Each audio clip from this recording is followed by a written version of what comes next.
근데 그 안철수가 했던 비난이 자기 지금 발목을 잡고 있죠. 홍정학 의원에게 초등학생 딸에게 쪼개기를 증여하고 이렇게 얘기했는데 초등학생 아니고 일단 중학생이고요. 네, 맞아요. 13살이니까. 그리고 모녀지간에 차용증을 써서 그 세금을 내줬다. 세금을 냈다는데 뭐가 문제인지. 그러니까. 그리고 혁신적인 세금 회피, 창조적 증여라고 했는데 방금 그 신비님이 말씀하신 것처럼 탈세가 아니라 절세. 그 네. 국세청 가이드대로 한 건데 2012년에 기사들이 성지처럼 지금 링크가 돌아다니고 있는데요. 안철수가 고3 때, 그러니까 1979년에 할아버지로부터 주택과 토지를 증여받았다는 근거가 나옵니다. 신비님 말씀을 어떤 분인가가 팟캐스트로 듣는다는 심정이 좀 그런 것 같아요. 시키는 대로 하는데. 지난 방송에서 안철수 왜 저러지? 저도 이해를 못했죠. 문재인 대통령은 대통령이고 본인은 대통령이 아닌 사람에서 무슨 왜 이렇게 경쟁하려고 하지? 뭐 이런 얘기를 했었잖아요. 안철수가 그 말을 했어. 문재인 대통령은 이제 나의 경쟁자가 아니야. 그걸 인제 깨달아, 씨발. 저래 그래, 대가리가. 그래놓고 정부와 각을 세우지 않겠다 이런 거 네. 여러 가지 뒤에 좀 잡설이 있기는 해요. 그렇죠. 그게 물론 농담으로 하는 거고 사실은 안철수 입장에서는 뭘 해봐도 안 되고 있잖아요. 그래서 약간 전략적 노선을 바꾼 게 아닌가 일단 워딩으로는. 그래서 그런 얘기를 한번 해보고 싶은 거거든요. 그러니까 문재인 대통령은 경쟁자가 아니다. 사실은 안철수의 경쟁자는 기타의 다른 정도의 사람들이겠죠. 제가 봤을 때는 안철수의 경쟁자는 이현주예요. 이현주 언젠가 안철수 힘 뺏기면 물어뜯는다. 그렇죠. 뒤통수 팍 칠 거예요, 아마. 실제로 지금 이제 국정감사 등을 통해 가지고 이렇게 드러나고 있는 여러 가지 것들 있죠. 그 중에 국민의당은 뭔가 좀 존재감 이번에 사라져 버렸어요. 국정감사 때. 실제로 여러 가지 아젠다들 속에 어정쩡한 거야. 문재인 정부도 비판을 해야 되고 자유한국당도 비판하다가 보니까 국정감사 자체가 좀 국민의당 사람들은 뭔가 스탠스가 좀 어정쩡한 느낌. 그런 느낌이 좀 있었고.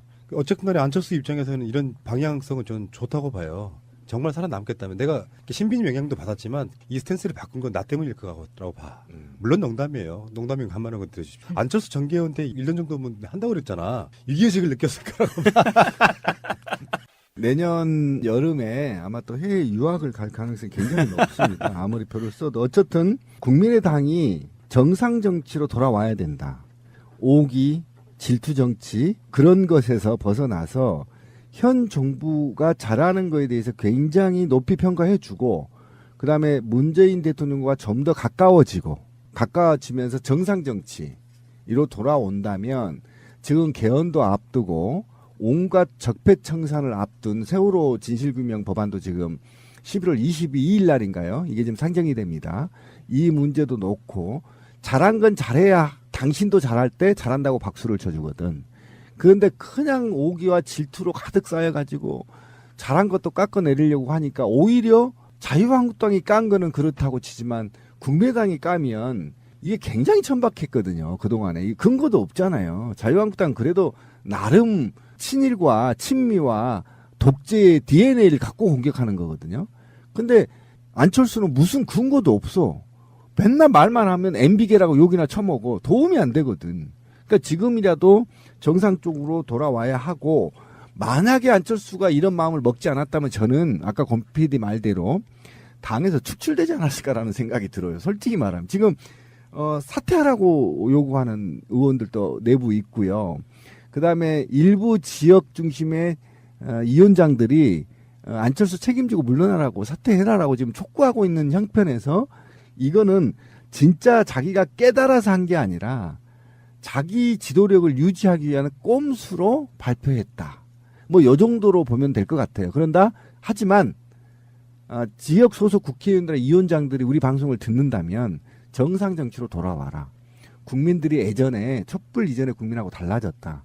이제는 꼼꼼히 우리 국회의원이 누구이고 이 국회의원이 국회에 가서 무슨 얘기를 하는지 체크하고 그다음에 그 체크가 잘못됐을 때는 전화해서 항의도 하고 그럼 이것들을 지역에서 네트워크로 공유하고 있다는 사실을 국민의당 국회의원들은 알아야 한다. 만약에 그렇지 않을 경우에는 패망한다. 이제 정상적으로 돌아와서 정의당, 국민의당, 바른정당, 민주당이 합심해서 적폐청산하고 나라를 반듯하게 세우는데 앞장서야 된다. 거기에서 국민이 박수를 주고 지지를 보내줄 거다. 지금처럼 하면 좆된다 안철수 씨. 경고합니다. 현 정부가 못하면 물어뜯어야죠. 예, 그건 사실이라고 봅니다. 그런데 그게 국민을 위한 거냐 현 정책이 또는 부자들을 위한 거냐 아니면 특정 계급을 위한 거냐라고 판단을 했을 때 문재인 정부가 국민을 위한 정책이라고 한다면 물어뜯으면 안 되죠. 근데 홍종학의 문제에 있어서 국세청 홈페이지에 방식을 알려주는 방식으로 증여를 했다는 거 아닙니까? 네. 그런데 그게 문제를 삼는다는 거는 이거는 포퓰리즘이죠. 예, 국가 정책이 그렇게 정상적으로 부를 승계하라라고 법률적으로 합법적으로 홍보한 자료를 놓고 그거를 그대로 했는데도 불구하고 이거를 물어뜯는 거는 잘못된 거다. 아직도 방향이 아까 신뢰라고 얘기했는데 우리가 한중 관계가 그 국민의당이 아직 더불어민주당과 국회 또는 국민에게 아직 신뢰를 얻지는 못하고 있다. 그러나 어쨌든 이렇게 긍정적인 얘기가 나온다는 점에 대해서는 색안경을 끼고 보고는 있으나 아직은 멀었다. 좀 정신 좀 차려야 된다. 예, 좀 일관되게 그냥 단순한 야당이 아니라 한때 우리의 동지였던 관계에서 보면 국정을 잘하고 있으면 이거는 협조해야 돼요. 국정을 정말 엉망으로 하고 있다. 박근혜, 이명박처럼 엉망으로 하고 있다. 그러면 비판하고 싸울 수 있죠. 그런데 지금 잘하고 있잖아요. 너무 잘하고 있잖아. 그러면 좀 거기에 힘을 실어주고 그리고 한 1년 정도 지나서 내년쯤 됐는데 자기들이 보기에 야당의 입장으로 보기에 영 아니다 싶으면 그때 투쟁을 하든 비판을 하든 비난을 하든 했으면 좋겠어요. 근데 그 안철수가 했던 비난이 자기 지금 발목을 잡고 있죠. 홍종학 의원에게 초등학생 딸에게 쪼개기를 증여하고 이렇게 얘기했는데 초등학생 아니고 일단 중학생이고요. 네, 맞아요. 13살이니까. 그리고 모녀지간에 차용증을 써서 그 세금을 내줬다. 세금을 냈다는데 뭐가 문제인지. 그러니까. 그리고 혁신적인 세금 회피, 창조적 증여라고 했는데 방금 그 신비님이 말씀하신 것처럼 탈세가 아니라 절세, 그 네. 국세청 가이드대로 한 건데 2012년에 기사들이 성지처럼 지금 링크가 돌아다니고 있는데요. 안철수가 고3 때, 그러니까 1979년에 할아버지로부터 주택과 토지를 증여받았다는 근거가 나옵니다. 그렇죠. 예. 네, 이게 지금 유승민도 똑같은 네, 케이스죠. 똑같은 케이스예요. 그러니까 자기들도 똑같은 케이스가 있는데 이걸 왜 까냐는 거죠. 결과적으로 자기의 흠만 다시 한번 국민들한테 보여주게 되는 게 되는데 이 토지의 경우에 돈을 주고 산 걸로 되어 있는데 당시에 고3이란 말이에요. 안철수가. 이 돈을 어떻게 매매로 이 학생이 받을 수가 있었는지 할아버지가 2층 주택과 토지를 가족들한테 이제 안철수를 포함한 가족들한테 줬는데 안철수 지분은 그중에 20%란 말이에요. 오호, 매우 비슷하네요. 네. 그리고 당시 상속세 법에도 증여받은 재산 전부에 대한 증여세를 내야 된다고 규정이 되어 있거든요. 근데 이거를 마치 자기는 저서에도 썼어요. 할아버지로부터 물질적 도움을 전혀 받지 않았다고. 거짓말이네. 네. 하지만 고3 시절에 할아버지의 땅을 자기가 돈으로 매매를 한 것처럼 속여서 받았고 이 지분이 94년 공시지가 기준으로 환산하면 9,200만 원이에요. 그럼 92년도예요? 네. 우와. 그러면 엄청난 거거든요. 엄청난 거네요. 네. 우리 할아버지는 뭐 하셨을까? 이런 생각이 들어 이제. 지금 홍종학 의원의 가족사와 비슷하게 지금 증여 행위가 이루어졌는데 그 본인은 그거를 증여가 아니라 매매다라고 하면서 매매를 무슨 돈을 주고 샀는지 세금은 어떻게 냈는지에 대한 증빙은 하나도 못한다는 거 아니에요, 본인은. 아, 그렇죠. 그러면서 돈 빌려서 세금 내고 정상적으로 세금 신고하고 다 한 것까지 비난을 하고 있다. 아, 이 사람 진짜 진심이 어디에 있는지 참 의심스럽고요. 제가 패친분이 쓴 글을 보니까 이런 게 있었습니다. 국세청의 국회의원이, 그러니까 국회의원이라고 잘 안 밝히고 고위공직자가 세금 신고를 하러 갔는데 이런 비슷한 증여가 있었답니다. 그래서 증여세를 크지 않은 증여인데 증여세를 내려고 하니까 세무 담당자가 그러더래요. 국세청 직원이 뭐 이런 걸 갖고 이렇게 꼼꼼하게 세금을 내려고 그러냐. 이런 반응까지 한답니다. 사실은 국세청에서. 그러면서 당신 직업이 뭐냐 이렇게 물어봤었다는 그 스토리가 있어요. 그런 것처럼 대한민국에서 사실은 그동안 이렇게 꼼꼼하게 세금 낼 거 다 내고 원리 원칙대로 살아왔던 사람들이 바보 취급을 받아왔던 그런 오랜 시간들이 지나왔지만 이제는 이런 사람들이 빛을 봐야 된다. 원칙대로 살고 있는 사람들이 빛을 보고 그런 사람들이 신뢰를 받고 공직에 나가고 그래야 대한민국이라는 공직사회가 그리고 정치가 좀 더 밝아지지 않겠어요. 언제까지 이거 뭐 물려받은 돈으로 뭐 옛날에 관례상 그랬으니까 그렇게 뭉개고 지나가겠어요. 더 이상 그래서는 안 된다는 거죠. 이제 가장 큰 문제는 이제 홍종학 후보 중소벤처기업부 장관 후보자죠. 근데 이게 지금 분위기가 국민의당의 안철수와 국민의당 당이 적극적으로 지금 조직적으로 반대를 하고 있고, 그다음에 바른정당도 조직적으로 반대를 하고 있고, 자유한국당도 반대를 하고 있어서 이것이 제2의 김상조 사태다. 그러니까 지금 홍종학 후보가 필리버스터에서 보여준 그 경직함과 전문성, 그리고 감수성, 그리고 그의 혁신성이 기존의 관료들 또는 지금 그 부를 누리고 있는 이자들이 집단적으로 반발하고 있다. 그리고 이들이 자유한국당과 국민의당, 바른정당의 국회의원들과 이익이 맞물려서 홍종학이 오면 좆됩니다. 씨발. 이게 짱돌 쳐맞습니다. 또 이렇게 해서 계속 지금 푸싱을 하고 있는 거에 대한 국민적 우려가 있는 거죠. 그죠? 그래서 이게 기존의 관료들, 기득권들이 강력하게 홍종학이의 혁신적 모델을 받아들이지 않겠다는 거고, 결국은 이것이 국민이 모든 분야에 대한 적폐를 청산하라는 명령을 이행하러 가는데 그걸 거부한다. 그리고 그거를 앞세워서 안철수와 박지원이 홍종학 후보를 공격하는 것은 깊게 들여다보면 그들과 같은 한패라는 게 금방 드러나는, 그래서 그들에게 신뢰가 없는 국민의당이 아직도 갈 길이 먼, 그리고 국민의당의 총수가 기득권이라는 것, 적폐 세력이라는 것, 그러니까 그것이 지금 명확하게 드러났고, 그들은 마치 홍종학이가 문제가 있는 것처럼 보여지지만 계급적으로 단결되어 있다. 기득권에 계급적으로 단결되어 있다는 것이 지금 들통나는 사례. 그러네요. 그래서 개새끼다. 그러면 이 세 당은 계급적 연대를 하고 있는 거네요. 그렇죠. 국민이 바보가 아니야, 씨발. 이제 다 알잖아. 그러네. 그런 정황들이 곧 드러날 확률이 굉장히 높고, 이거를 어쨌든 더불어민주당도 절대 묵과해서는 안 된다. 축출해서, 제가 그래서 아까 말했던 대로 우리 명종님이 얘기했던 대로 구급 하위직이라고 봐주지 마라. 관련된 자 모두 옷 벗어라. 그것이 시대의 명령이고 국민의 명령이다. 그러면 안철수는 그렇게 계급적 연대를 한다고 보면 박지원은 왜 그러는 거죠? 왜 왔다 갔다 하죠, 이 양반은? 박지원은 그 계급에 붙어서 정치를 해먹는 사람이기 때문에 부역하는 거죠.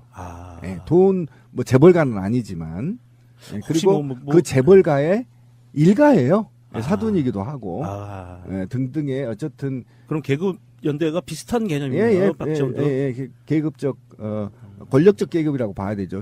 그런 측면에서 계급적 연대를 공고히 하고 있는데, 이것이 마치 홍종학의 불법 행위로 오인돼서 이해하시는 분들이 없기를 바랍니다. 이게 보면 홍종학 후보자에 관계된 부분은 제가 주주니까 그냥 당당하게 얘기할게요. 한겨레 신문이 보면 예전에 국세청에서 이야기한 절세 가이드라인 이거를 기사화도 했었거든요. 그런데 지금에 와가지고 그거대로 했다고 쪼개기 편법증여라고 지금 까고 있어요. 저는 이런 언론들의 그 행태도 사실은 이해가 안 되거든요. 기자별로 다른 건가? 이게 아니면 회사에 어떤 그 방침이 없는 건가요? 나는 이게 모르겠어요. 문제는 만약에 이게 국세청이 권고한 또는 절세를 위해서 권고한 이 안이 잘못됐다 그러면 안철수와 박지원은 이 안을 정상으로 시키는 법안을 발의해야죠. 그렇죠. 그게 정상적인 국회의원이니까. 국회의원이죠. 이게 잘못됐다. 공정하게 욕할 게 아니라 우리가 법을 잘못 만들었네. 그러니까 맞네요. 이번에 그 있는 사람들은 좀 소금 더 내라. 그래서 이 절세법을 없애겠다. 이렇게 나가는 게 상식적인 국회의원이죠. 그러네요. 반면교사로 삼아서 그러면 나도 그랬고 안철수도 나도 그랬고 유승민도 그렇잖아. 유승민 나도 했고 있는 놈들 다 했으니 이게 좀 사회적으로 문제 있네. 그럼 홍종학이를 욕할 게 아니라 홍종학 후보 때문에 그럼 이거 좀 개정합시다. 이렇게 가야 된다는 거죠. 그런데 지금 그거를 넘어서 이자들이 기득권과 같이 한 몸이 돼서 홍종학이를 몰아내려고 하는 김상조 기억나시잖아요. 얼마나 집단적으로 반발했습니까? 자료를 막 그 얘들이 갖다 주고 공정위 얘들이 갖다 주고 못 오게 막 처했잖아요. 지금 중소기업부도 지금 이렇다는 거예요. 그래서 이거는 국민적으로 지금 지켜보고 있다. 니네들 더 압박하면 진짜 가만 안 둔다. 이게 사실 그 홍종학 전 의원이 지금 현 후보자가 중소벤처기업부 장관으로 가게 되면 벌어지는 일이 사실은 불보듯 뻔하거든요. 뻔하잖아. 필리버스터 다 들었잖아요. 뭘 계획해야 될지. 대기업 중심의 그 재벌 중심의 그렇죠. 경제 체제를 바꿔서 중소기업 위주로 원투예요. 맞습니다. 하는 거에 대해서 위협감을 느끼는 사람들이 아주 많을 거라고 맞아요. 봐요. 그 중에는 뭐 V3도 포함이 될려나 모르겠지만 아마 그런 위협감들 그럴 수 때문에 있어요. 지금 네. 파상 공세로 전체가 다 손을 잡고 지금 공격을 들어오는 모양새고요. 음. 사실 그 홍종학 후보자가 청문회에서 다 밝히겠다고 했어요. 청문회에서 나에 대해서 잘못된 기사들, 잘못된 말들에 대해서는 오해의 소지가 있는 것들은 청문회에서 명확하게 밝히겠다라고 얘기했기 때문에 또한 청와대도 홍종학 후보자를 믿는다는 메시지를 계속 보내고 있고 하기 때문에 우리가 이 청문회를 보면 또 기대가 되는 게 있어요. 필리버스터 때처럼 혹시 이렇게 종이에다가 막 그리고 와가지고 프리젠테이션을 하지 않을까, 국회의원들을 상대로. 경제는 이래야 되고 중소기업은 역할은 이렇고 대기업은 이래야 되고 막 이런 프리젠테이션을 한번 하지 않을까, 저는 그런 기대합니다. 기대감도 있어요. 제2의 필리버스터 그러게요. 기대합니다. 그러면 국회의원들이 뭐라 그러면 잠깐만 기다리시라고 막 할 말 마저 하겠다고 이렇게 하면서 그렇죠. 예. 그런 부분도 사실 살짝 기대가 되고요. 홍종학 후보자에 대해서 이렇게 중소벤처기업부 장관 후보자로 나타난 홍종학 후보자에 대해서 안철수 씨가 굉장히 좀 강하게 신랄하게 칼을 겨누고 있는 것 같아요. 한번 좀 정리를 좀 해주셔야 될 것 같아요. 안철수가 뭔 얘기를 그렇게 해서 칼을 갈고 있는지. 아니 이게 칼을 갈았다고는 하는데 좀 웃겨서 명문대 출신이 아닌 중소기업가가 한계가 있다. 소양이 없다는 말은 벤처기업인 중기인들에게 참을 수 없는 모욕이라고 힐난을 했는데 이 부분은 일단 아닌 걸로 판명이 났죠. 예. 네. 책에서 했던 그 의도가 전혀 이게 아니라고 홍일학 의원도 이야기를 해줬고요. 그리고 또 안철수는 더 걱정인 것은 청와대와 야당이다. 뒤늦게 이런 문제를 알았으면 반성하고 바꿀 일이지 오히려 국민 상식을 바꾸려고 하고 있다. 증여세 못 내니 빌려주는 방식으로 내고 임대료로 갚아가는 것이 상식적이다. 쪼개기는 국세청이 장려한다는 등 망언을 일삼고 있다. 이거 잘하고 있는 거잖아요. 이거 우리가 얘기한 거죠, 지금. 그러니까 미성년자니까 수익이 없으니까 증여세를 낼 수가 없어. 그러니까 빌려주고 임대료로다가 갚아나가. 뭐 이거 아주 정상인데? 잘못한 건 본인이죠. 그러니까. 고3 때 증여세 안 내고 어떻게 땅을 그러니까. 사는지를 밝혀야 되는 그 서울대 상황이에요. 가려면 공부만 열심히 했을 텐데 아니 거기다 막 그러면 돈도 팍 본인 주고. 말대로 도움받지 않고 매매했다고 그러면 돈이 어디서 났는지를 밝히면 되고. 그러니까요. 안철수 씨 지금이라도 밝혀주세요. 궁금합니다. 그리고 또 권력의 궤변으로 국민의 상식을 이길 수는 없다. 자기 편 챙기려고 이성의 눈 가리고 정의의 잣대를 구부린다면 국민의 기대와 신뢰마저 부러질 수 있음을 명심해야 할 것이다. 이거 이명박 정부 때 이 얘기를 했어야 되는데. 이거 우리가 하고 싶은 얘기인데. 이명박근혜 정부 때 우리가 이런 얘기 지금 한 번도 안 하고- 했죠, 이 사람. 하고 있었잖아. 그리고 또 이어서 문재인 정부의 캠코더 인사, 즉 캠프, 코드, 더불어민주당 인사에 매달리면서 인사 참사를 반복하고 있다. 이제 막 시작하는 공기업 인사에서 더 극심한 캠코더 인사가 펼쳐질 것이란 우려가 파다하다. 아니 그럼 인사를 그럼 어디서 해? 여기서 하지. 아니 저는 이 코드 인사라는 말 자체가 만들어진 게 잘못됐다고 생각을 해요. 그러면 뭐 자기랑 반대되는 이야기를 하는 사람을 기용을 할 수도 없는 거고. 그렇죠. 코드 인사는 당연한 거거든요. 아니 캠프 코드 맞는 사람들이라는 것은 그 대통령이 정책을 국정을 펴나갈 때 경제 분야, 정치 분야, 외교 분야 이렇게 각각 분야에서 코드 맞는 사람들, 이념을 같이 하는 사람들이란 뜻이거든요. 이거는 공격을 하려고 만든 말이고 예. 사실 이명박 박근혜는 일을 똑같이 했는데 왜 이 정부에 와서는 이걸 가지고 까는지 이해할 수가 없고요. 아니 그러면 더불어민주당이 아니면 국민의당 사람들을 하고 같이 해야 되는 건가? 그리고 마지막으로 공기업과 공공기관은 공공의 것이라면서 논공 행상의 잔치상이 아니라 공적인 책임을 위임받는 엄중한 자리다. 그 책임에 걸맞게 능력과 자질, 덕성과 평판을 검증하고 시민의 동의를 구하는 최소한의 시스템을 만들어야 한다라고 백고 강조했습니다. 씨가 이게 어디서 베낀 것 같아요. 왜냐하면 그런 것 같아 네, 진짜. 홍종학 후보하고는 관련이 없어요. 왜냐하면 방금 내가 안 대표 마지막 구절 읽었던 건 부분은 공기업 공공기관. 이거는 홍종학이 필리버스터에서 자기 능력을 다 국민한테 밝혔거든요. 내가 어떤 인물인 거를 끝까지 밝혔어요. 그리고 거기에서 굉장한 박수를 받았고 오히려 필리버스터에서 가장 국민적 지지를 받았던 게 홍종학이었거든요. 기억나시죠? 맞아요. 네, 굉장히 스타가 됐죠. 스타가 돼버린 거는 이미 다 검증을 받은 거고 지금 그 정신이 문재인 대통령이 볼 때 굉장히 중기 벤처기업부에서는 필요한 인물이라고 봤고 이 인물을 갖다 놓으면 기득권 세력들이 또 공정위처럼 홍역을 먹으니 그렇게 하면 개혁이 됐고 적폐를 청산해야 되는 거 아닙니까 지금. 네. 그런데 거기에 가장 먼저 몰매를 맞을 곳이 안랩. 이 가능성이 굉장히 높다. 예. 그러니까 다른 데서 문장을 가져와서 이걸 제가 나중에 찾아봐야 되겠어요. 우리 박근혜 때 우리 쪽 사람이 했던 말을 그대로 갖다 베낀 것 같아요. 예. 예, 그런 겁니다 지금. 제가 수도가 터져가지고 잠깐 메고 거느라고 마지막으로 제가 한 말씀 드리겠습니다. 열받는다 또. 자유한국당이나 안철수 씨 홍종학만큼만 하면 돼요. 그렇죠. 업고 다닌다. 정도면 업고 뭐 다니. 존경해줄 수 있어 사실. 근데 그 안철수가 했던 비난이 자기 지금 발목을 잡고 있죠. 홍정학 의원에게 초등학생 딸에게 쪼개기를 증여하고 이렇게 얘기했는데 초등학생 아니고 일단 중학생이고요. 네 맞아요. 13살이니까. 그리고 모녀지간에 차용증을 써서 그 세금을 내줬다. 세금을 냈다는데 뭐가 문제인지. 그리고 혁신적인 세금 회피, 창조적 증여라고 했는데 방금 그 신비님이 말씀하신 것처럼 탈세가 아니라 절세. 그 네. 국세청 가이드대로 한 건데 2012년에 기사들이 성지처럼 지금 링크가 돌아다니고 있는데요. 안철수가 고3 때, 그러니까 1979년에 할아버지로부터 주택과 토지를 증여받았다는 근거가 나옵니다. 신비님 말씀을 어떤 분인가가 팟캐스트로 듣는다는 심증이 좀 그런 것 같아요. 시키는 대로 하는데. 지난 방송에서 안철수 왜 저러지? 저도 이해를 못했죠. 문재인 대통령은 대통령이고 본인은 대통령이 아닌 사람에서 무슨 왜 이렇게 경쟁하려고 하지? 뭐 이런 얘기를 했었잖아요. 안철수가 그 말을 했어. 문재인 대통령은 이제 나의 경쟁자가 아니다. 그걸 인제 깨달아 씨발. 저래 대가리가. 그래놓고 정부와 각을 세우지 않겠다 이런 뭐 네. 얘가 뒤에 좀 잡설이 있기는 해요. 그렇죠. 그게 물론 농담으로 하는 거고 사실은 안철수 입장에서는 뭘 해봐도 안 되고 있잖아요. 그래서 약간 전략적 노선을 바꾼 게 아닌가 일단 워딩으로는. 그래서 그런 얘기를 한번 해보고 싶은 거거든요. 그러니까 문재인 대통령은 경쟁자가 아니다. 사실은 안철수의 경쟁자는 기타의 다른 깨야 당신도 잘할 때 잘한다고 박수를 쳐주거든. 그런데 그냥 오기와 질투로 가득 쌓여가지고 잘한 것도 깎아내리려고 하니까 오히려 자유한국당이 깐 거는 그렇다고 치지만 국민의당이 까면 이게 굉장히 천박했거든요. 그동안에. 이 근거도 없잖아요. 자유한국당 그래도 나름 친일과 친미와 독재의 DNA를 갖고 공격하는 거거든요. 근데 안철수는 무슨 근거도 없어. 맨날 말만 하면 MB계라고 욕이나 쳐먹어. 도움이 안 되거든. 그러니까 지금이라도 정상적으로 돌아와야 하고 만약에 안철수가 이런 마음을 먹지 않았다면 저는 아까 권 PD 말대로 당에서 축출되지 않았을까라는 생각이 들어요. 솔직히 말하면. 지금 사퇴하라고 요구하는 의원들도 내부 있고요.